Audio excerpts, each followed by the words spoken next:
चाहिए।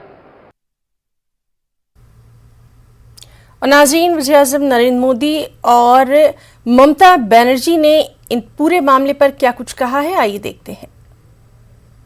কুচবিহার জেলায় আলিপুরদুয়ার জেলায় সিআরপিএফ গুলি চালিয়ে আজকে 4 জন মানুষকে মেরে দিয়েছে শীতলকুচিতে। আমি প্রথম দিন থেকে বলে আসছি, সকালেও একজন মারা গেছে, 5 জন। আমি বারবার বলে আসছি সিআরপিএফ আমার শত্রু নয়, কিন্তু হোম মিনিস্টারের কথায় যে চক্রান্ত চলছে আজকে প্রমাণ হয়ে গেছে যে আজকে 4 জনকে গুলি করে মেরে দিয়েছে সিআরপিএফ, যারা লাইনে দাঁড়িয়ে ছিল ভোটাররা। এত উদ্ধত্ত হয় কোথা থেকে, এত অত্যাচার আসে কোথা থেকে?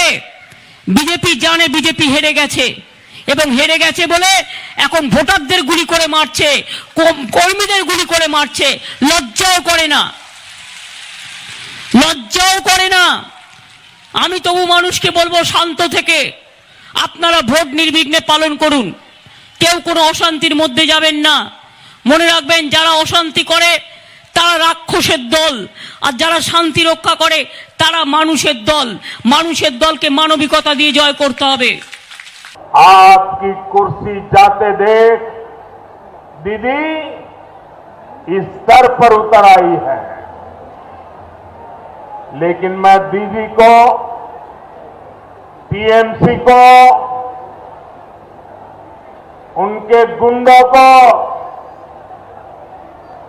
साफ साफ कह देना चाहता हूं,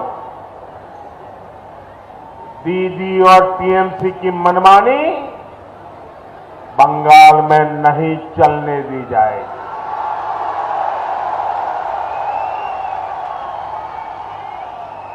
मेरा चुनाव आयोग से आग्रह है कि कुछ बिहार में जो हुआ उसके दोषियों पर सख्त से सख्त कार्रवाई हो। और दीदी,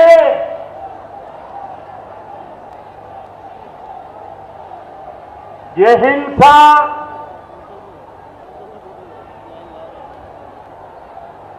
लोगों को सुरक्षा बलों पर आक्रमण करने के लिए उकसाने के तरीके, चुनाव प्रक्रिया में रोड़े अटकाने के तरीके, दीदी आपको नहीं बचा पाएंगे। अहम खबर, कुरान शरीफ की 26 आयतों को हटाने